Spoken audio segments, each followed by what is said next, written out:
Assalomu alaykum aziz dindoshlar. 43-darsimizga xush kelibsiz. Bugungi darsimizda ixfo degan mavzuning birinchi qismini o'tamiz. Qarang. Bugun yangi mavzu o'tishdan oldin bir takrorlash qilsak. E'tibor bersangiz, biz 34-darsdan boshlab nun qoidalari degan bir katta bo'lim boshladik. Shuni hozir bir boshdan boshlab takrorlab chiqamiz. 34-darsdan boshlab. Diqqat qiling.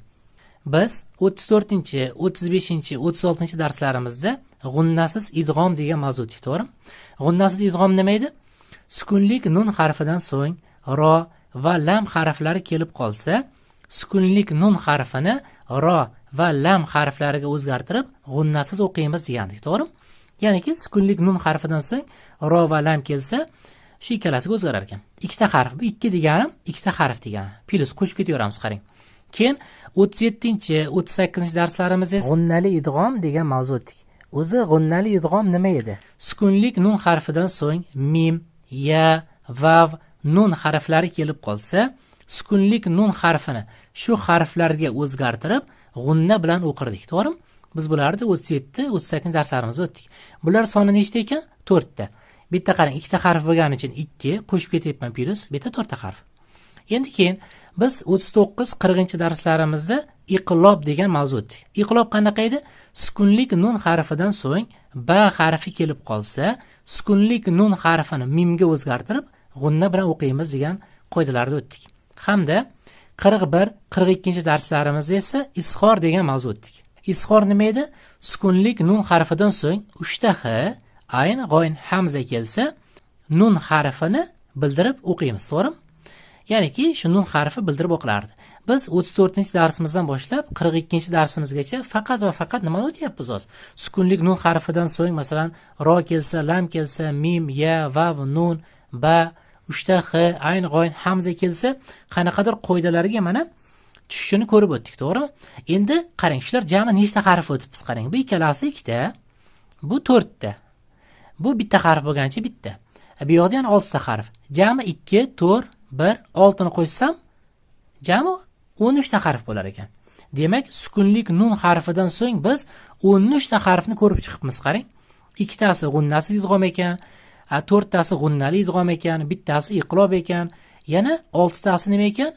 Izhor ekan. Endi sizda o'z-o'zidan savol tug'iladi-da. Masalan, biz hozir 13 ta harfni ko'rib o'tgan bo'lsak, arab tilida masalan 28 ta harf bor. Arab tilida diqqat qiling, 28 ta harf bor. Ayrimlar 29 ham deydi. Endi hammani ustozga bog'liq bu. Masalan, kimdir ustoz 29 ta desa, 29 ta deb qabul qiladi. Kimdir ustoz 28 ta desa, 28 ta deb qabul qiladi. Tushunarli? Urushmaymiz. Masalan, kimdir ustoz 28 ta deb o'rgatgan bo'lsa, mayli deymiz. 29 ta bo'lsa ham mayli deymiz. Chunki biz harflarni tanib bo'ldik. Bu urushib, masalan, talashadigan joy yo'q. Tushunarli? 28 va 29 ta deydik. Kimdir bu ustozga bog'liq bu. Tushunarli? Biz 28 ta deb aytib ketaveramiz.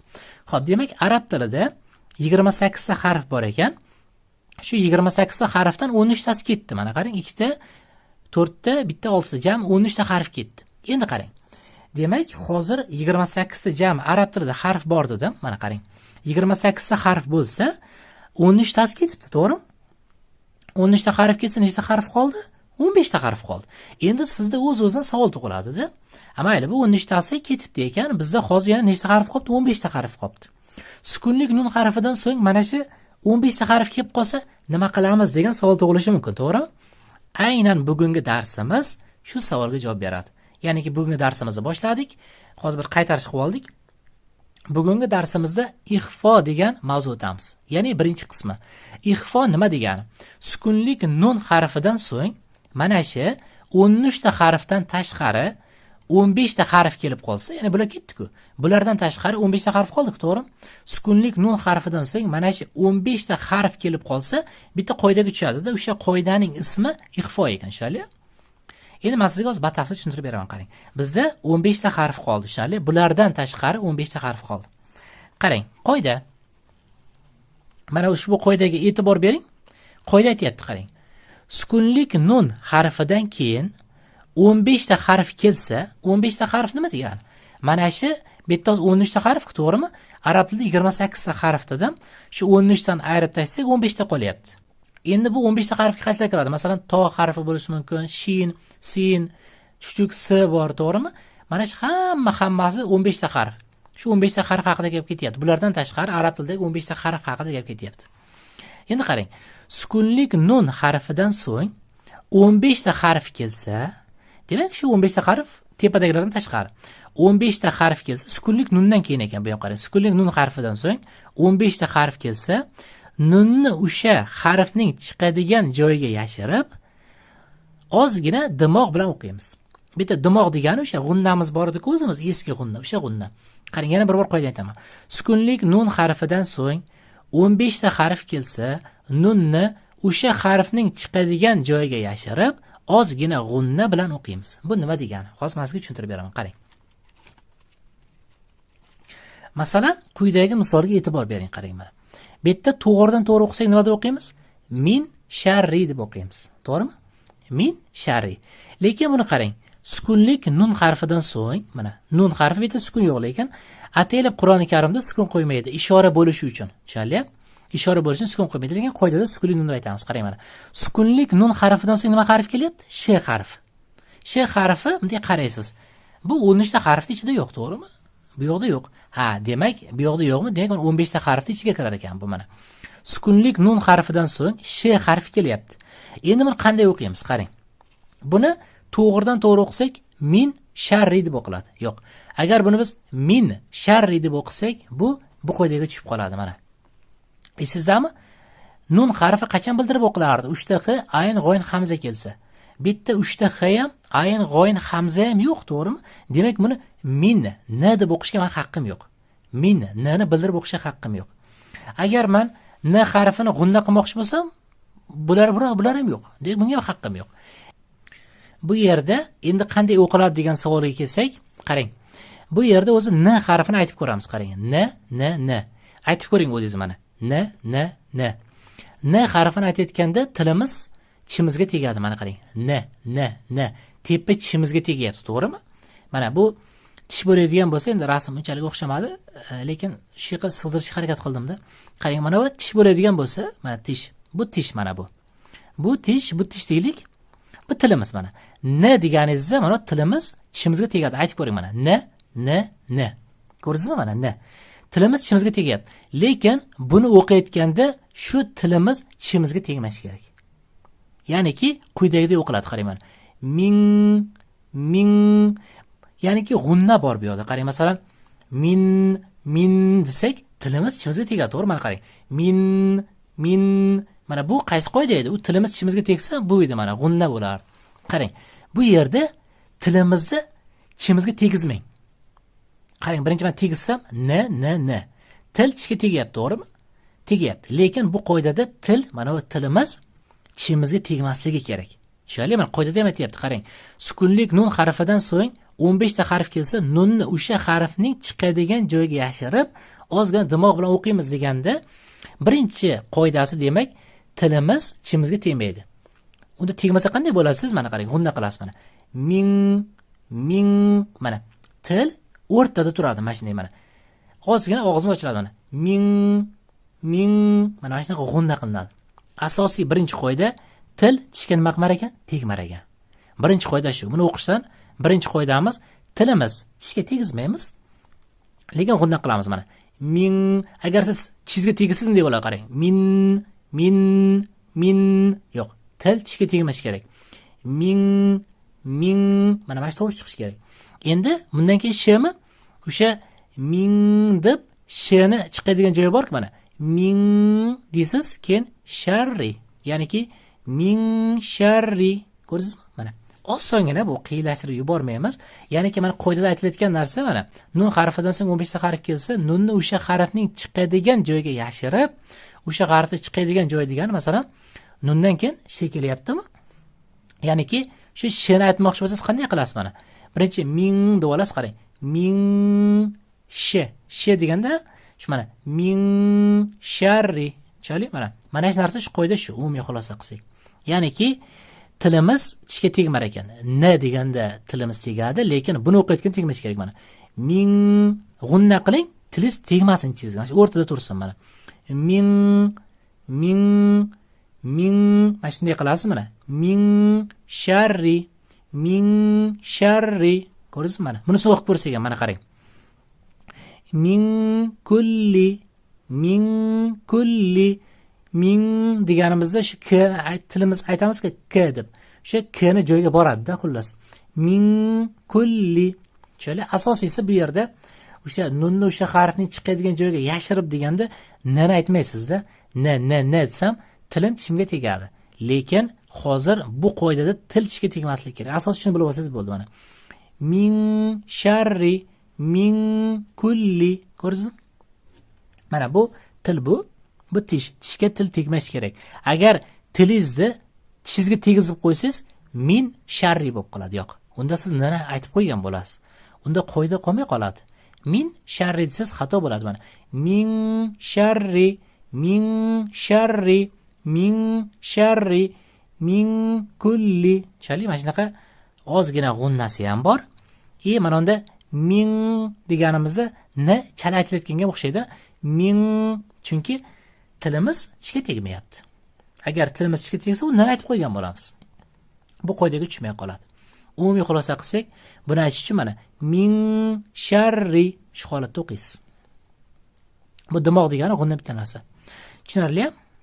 Yana men hozir sizga Qur'oni Karimdan Xudo xolasa ko'rsataman. Shunda yana adashmasligimni umiddaman. Qarang, bu yerda mana til tishga tegmasin deb yozib qo'yganman mana. Min sharri min kulli. Chali mana osongina. Bir qiyin narsa yo'q. Qiyin emas. Endi qarang. Bu yerda sukunlik nun harfidan keyin 15 ta harfni yodlaymanmi degan savol tug'iladi-da. Yo'q, 15 ta harf yodlash shart emas. Siz mana bu yerda 13 ta harfni yaxshi bilib oldingiz, to'g'rimi? Bunday qaraysiz, sukunlik nun harfidan so'ng mana shu 13 ta harf yo'qmi? Mana shu 13 ta harf yo'q-a? Bu demak, g'unna qilib qo'yarasiz. Mana shunaqa nunni yashirib o'qiysiz. Min sharri.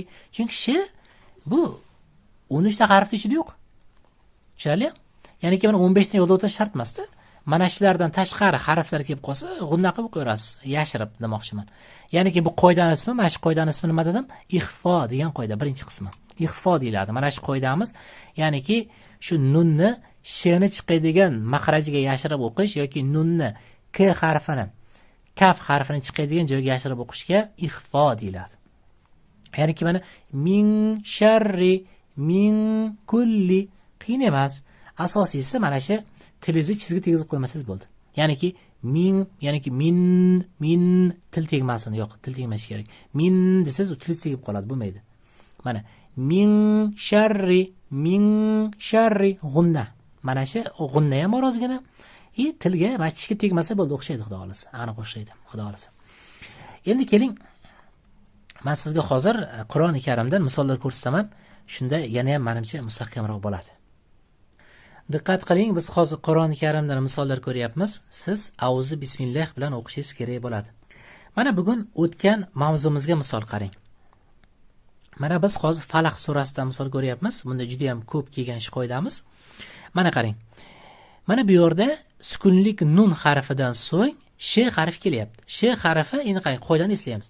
Sukunlik nundan keyin agar ro va lam kelganda g'unnasi idg'om bo'lardi. Mim nun ya vav kelganda g'unnali idg'om bo'lardi. Ba kelganda iqlob bo'lardi. Agar 3 ta ayn g'oyn hamza kelganda u nima bo'lardi? Izhor bo'lardi. Demak, u harf yo'qmi? Demak, bu ixfo qoidasi. Ixfo. Agar yodingizdan chiqib qolsa, mana qarang. Shu Qur'oni Karimda eng pastiga tushadigan bo'lsangiz, mana o'zi qarang. Nunimiz nimada? Yashilda kelyapti. Qarang, mana Qur'oni Karimda eng pastiga qarasangiz, mana ixfo qilish, mana ko'ryapsiz, mana bugun o'tdik, mana ixfo qilish va g'unna qilish o'rinlari ikki harakat miqdoricha. Biz g'unnani o'tdik, hozir bizga ixfosi kerak, mana ixfo. Demak, bu yerda nima qilinar ekan? Ixfo qilinar ekan. Shunda qanday o'qiymiz buni? Qarang. Bitta qoida, birinchisi sukunlik nun harfidan so'ng sh harfi kelyapti, to'g'ri? Qur'oni Karimda nun harfining ustida fatha ham, kasra ham, dom ham, sukun ham yo'q. Nega? Chunki eslab qoling, nun harfining ustida sukun yoki hech qanaqa belgi bo'lmasa, u nun qaysidir harfga o'zgaradi-da. Qur'on shuni sizga ishora qilib turadi. Qarang, bu yerda qoida bor, bu yerda e'tiborli bo'ling deb ustiga sukun ham qo'ymaydi shuncha. Agar ustiga sukun qo'ysa bildirib o'qiladi unda. Ya'niki u izhor bo'ladi.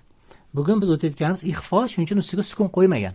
Bildirib o'qiladi, chunki agar sukun qo'ysa bildirib o'qiladi. Agar sukun qo'ymasa, demak ixfo ekanini bilishimiz kerak. Endi buni qanday o'qiymiz? nun harfini shni chiqadigan joyga yashirib g'unna bilan o'qiymiz. Ya'niki ixfo qoidasi. Bugun o'tadigan qoidamiz. Min sharri, mana min sharri. Ko'rdingizmi? Bitta minni deyilmaydi yoki bo'lmasa tilimiz tishga tegmaydi. Oddiy mana min sharri. Ko'rdingizmi? Mana shu holatda o'qiyverasiz mana. Va min sharri. Yana qorilarni o'qiganini eshitib ko'rasiz. Shunda yana ham menimcha yaxshiroq bo'ladi, xudo xolasa.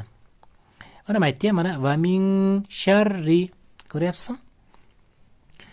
Xo'p, yana shunga oid hozir qoida qidiramiz. Lekin bu qoidamizga tushmaydi. Bu qaysi qoida? Sukunlik nun harfidan so'ng n va fatha kelyapti. Bu g'unnali idg'om bu. Bu g'unna bu. Bu 100% lik g'unna. Bu yerda esa nunni yashirib g'unna qilyapmiz. Bu boshqa qoida, qarang. Hozir yana shuni qidirib ko'ramiz, qarang. Hozir sukunlik nundan keyin nima keldi hisob qiling? Shay keldi. Endi boshqasini qidirib ko'ramiz. Masalan, mana 595-bet mana qarang. Bu yerda nunga qaraydigan bo'lsak, nunning ustida sukun ham yo'q, fath ham yo'q, kasra hech nima yo'q. Demak, qaysidir qoidaga ishora qiladi. Demak, nundan keyingi harfga qarasak, bu yerda ro emas, lam emas, mim, nun, ya, vav emas, ba emas, 3 ta ayn g'oyn hamza emas. Demak, bu 100% ixfo. Yana o'zi yashildan berib qo'yibdi. Agar harflarga masalan qiynalsangiz, o'zi yashildan berib qo'yibdi ona. Yashil bu ixfo bu, 100% ixfo. Endi qarang, buni o'qiydigan bo'lsak, bu yerda ndan keyin nima harf kelyapti? D harfi, dal, ya'ni D harfi kelyapti. Shunda buni o'qiydigan bo'lsak, man dassaha. Mayli, bu yo'q shart emas, faqat mana shu yerdan o'zini o'qiymiz. Man dassa, man dassa. Bitta n demaymiz ona. Man dassasi xato bo'ladi. Yoki tilimizni ichga tegizib man dassa yo'q. Til ichga tegmaydi mana. Man dassa shu holatda qo'yasiz mana. Man dassa. Ko'ryapsizmi mana? Nunni d-ni chiqadigan joyga yashirib, g'unna bilan o'qilyapti. Qoida shunaqa aytiladi endi. Nunni d-ni chiqadigan joyga yashirib deyiladi. Endi mana shu ozgina g'unnamiz hamda tilimiz ichga tegmasligi shunaqa ifodalanadi. Xo'p, yana qidirib ko'ramiz o'zi. Mana bu yerda ham bor ekan. Masalan, maytda qarang. Man zakkaha. Biz faqat mashaqacha o'qisak ketadi. Man zakka, man zakka, man n deb bildirib o'qimaymiz. Bildirib o'qish uchun qarangda mana. Bu n qachon n deb o'qiladi? Qachonki nundan keyin 3 ta ayn g'oyin hamza kelsa. Yoki bo'lmasa eng oson usul shu n ustida bunday sukun bo'lsa, man deb o'qiladi. N bildirib o'qiladi. Sukun yo'qmi? Bo'ldi. N bildirib o'qilmaydi. Qaysidir qoidaga tushadi. Shunda man zakka, man zakka, tilim chimga tegmasin. Diqqat qilamiz mana. Men daftarda ham bir ko'rsatay sizga mana. Mana bu yerda men daftarda yozib qo'ydim a. Mana. Qaniydi? Mana. Til tishga tegmasin mana. Mana til o'rtada turadi, tegmaydi tishga, tishga teginmaydi, tushunali? Tishga teginmas kerak. Xo'p. Yana qanaqa bor ekan? Mana o'zi nechta harf ko'rdik. Bitta sukunlik nundan keyin za harfi kelyapti. Hozir ko'rgan misolimizda mana dal harfi kelganadi. Hozir yana misol ko'ramiz. Mana 559-betdamiz, qarang. Sukunlik nun harfining ustida fatha, kasra, domma, sukun hech nima yo'q. To'g'rimi? Nun harfi ustida hech nima yo'q. Demak, bu qaysi qoidaga tushadi? Yo g'unnali idg'om bo'ladi yoki ixfo bo'ladi. To'g'rimi? G'unnali idg'om bo'lishi uchun bundan keyin ya harfi yo'q, vav yo'q. Demak, bu o'z-o'zidan ixfo aniq. Chunki 13 ta harfdan bittasi emas, k harfi kelyapti. Endi buni nun harfini k ni chiqadigan joyga yashirib g'unna bilan o'qiymiz. Shunda va in kunna. Bu lekin g'unnali idg'om bu. 100% g'unnali idg'om bu. Chunki sukunlik nun harfidan so'ng ya, vav, mim, nun harflari kelsa, bu 100% g'unna bu, g'unnali idg'om bu. Bu esa ixfo bu. Qarang, bunda tilimiz tishga tegmaydi, bunda tishimiz tiliga tegib g'unna ham qilinadi, qarang. Va in kunna. Ko'rdingizmi, farqi bor. Bu n deyilmayapti bu yerda. Tilim tishga tegmayapti. To'g'rimi? Shunchaki g'unna mana. Va in kunna. Bunda lekin tilim tishga tegyapti. Qarang, farqi bor. Yana bir hammasini nun qoidalarini bir qaytaramiz. Masalan, bu yoqda ham qarang mana. Bitta ham e'tibor bersangiz mana. Nunning ustida hech nima yo'q. Undan keyin f harfi kelyapti. Haligi 13 ta harfdan bittasi emas. Demak, bo'ldi. G'unna bilan o'qiyverasiz. Shunda falyunfiqu. Ko'rdingizmi, mana nun n deyilmayapti.